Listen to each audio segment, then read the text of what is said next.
La carte de France vire encore un peu plus à l'orange. Cette 5e canicule de l'été va gagner demain le sud-ouest de Paris. Paris également est la petite couronne, avec au total 78 départements en vigilance orange contre 43 aujourd'hui. Et le thermomètre va approcher encore un peu plus les 40 degrés par endroit, y compris à l'ouest, dans des régions peu habituées à de telles températures. Christelle Méral, Camille Wormser et Mathieu Baudouin. La Bretagne ne fait plus exception. Dans cette région réputée pour sa fraîcheur, les températures atteignent désormais des records. 37 degrés à 18h à Vannes. Même les Bretons n'en reviennent pas, comme cette femme, venue des Côtes-d'Armor. C'est chaud. C'est pas normal en Bretagne. On souffre beaucoup de la chaleur, là, en tout cas cet été et depuis le mois de juin. La Bretagne suffoque de jour comme de nuit. On dort avec un ventilo vraiment dans la tête. On sait que c'est pas trop bien, mais impossible de dormir autrement.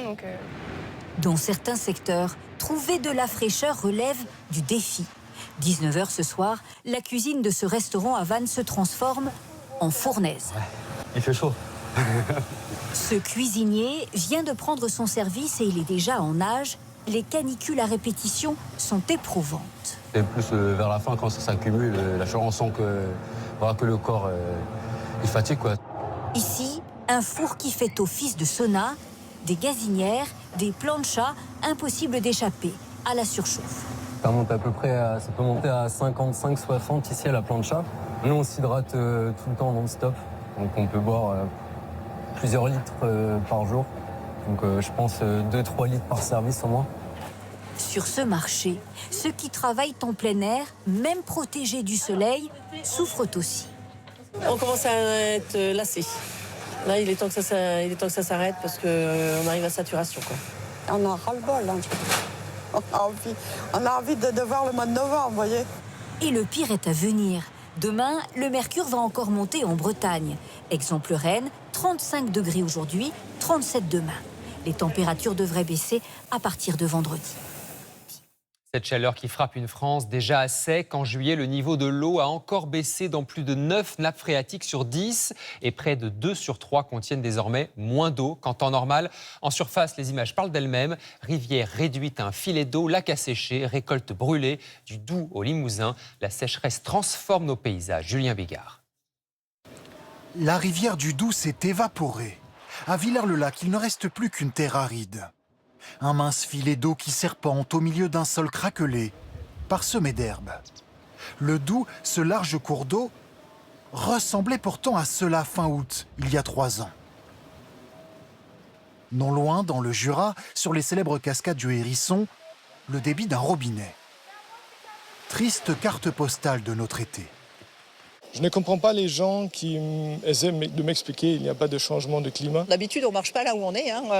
Là, on a de l'eau partout et puis ça tourbillonne. La chaleur vient tarir la France, assoiffer sa nature, estomper ses cours d'eau.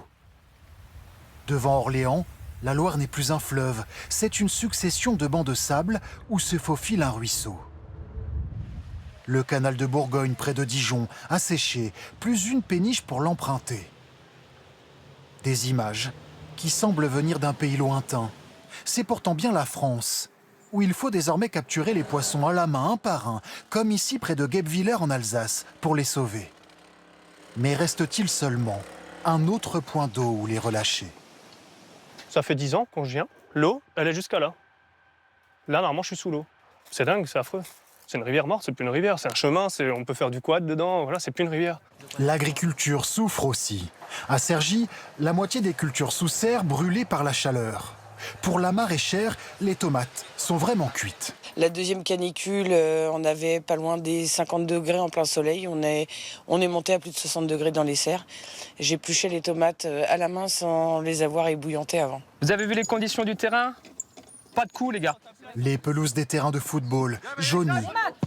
Les forêts, elles, se parent déjà d'orange. Ce n'est que la moitié de l'été et pourtant l'automne arrive. Les feuilles tombent, aussi sèches que notre sol. Le signe que la nature a désespérément soif. Mais ces paysages méconnaissables ne sont que la partie visible de la sécheresse. Sous nos pieds, les sols argileux se rétractent et font bouger les fondations. Dans le Cher, les habitants voient des fissures s'élargir sur leurs maisons et redoutent qu'un mur ne s'effondre. Mathilde Gracia et nos équipes en région. Des fissures menaçantes, de plusieurs centimètres de large et qui s'étendent. Dans le Cher, cette propriétaire n'en dort presque plus. Elle en découvre partout dans sa maison et le phénomène s'accélère. Plein de micro-fissures, et maintenant on peut même plus dire micro, sont apparues sur ce mur-là, sur celui-ci également. Des fissures telles qu'elle n'ose plus dormir ici dans sa chambre. Celle-ci, apparue il y a 2 mois, laisse maintenant passer la lumière du jour. Je me trouve vraiment impuissante face à la rapidité à laquelle ça va et je suis paniquée à l'idée que le mur s'écroule. La propriété d'Ophélie est très probablement victime de son sol argileux, un phénomène bien connu. Lors des fortes pluies comme cet hiver, le sol se gorge d'eau et gonfle. La structure de la maison est fragilisée. Quand il fait très sec comme en ce moment, il se rétracte. De nouvelles fissures apparaissent. Des mouvements aggravés par le changement climatique. Dans l'Hexagone, 48% du territoire était classé à risque il y a 7 ans. C'est 55% aujourd'hui. Les zones ici en rouge et en orange sont menacées. Presque aucune région n'est épargnée. Ophélie Docouteau espère une prise en charge de l'assurance. Mais sa commune doit d'abord obtenir la reconnaissance de l'état de catastrophe naturelle. Je sais que tout ça peut prendre énormément de temps et c'est ce qui m'inquiète le plus puisque là on parle d'une situation urgente. Le montant des indemnisations liées à ces sinistres s'élève à plus d'1 milliard d'euros par an. Et cette chaleur pose aussi une question de fond. Comment adapter nos villes à des canicules toujours plus fréquentes ? À Cuers, dans le Var, la commune teste des solutions très concrètes. Des voilages d'ombrage sur les aires de jeu, des brumisateurs, une école transformée en oasis de verdure, un laboratoire grandeur nature pour tenter de faire baisser la température. Reportage Noémie Dahan et Pierre Véraud. Jouer en plein air malgré la canicule. Dans ce parc de Cuers, la température au sol a atteint 64 degrés début juin. Mais depuis l'installation de ces voiles d'ombrage, les enfants peuvent à nouveau s'amuser. On est venu 2-3 fois en fait quand il y avait un petit peu de montée en température et franchement ça change beaucoup de choses. Le toboggan en l'occurrence, il était en plein soleil donc brûlant, donc impraticable en fait. Et aujourd'hui ? Et aujourd'hui ils en profitent, ça fait depuis 9h qu'on est là je crois, donc ils n'arrêtent pas. 33 degrés à la mi-journée. Dans cette ville du Var de 13 000 habitants, les épisodes de forte chaleur se répètent.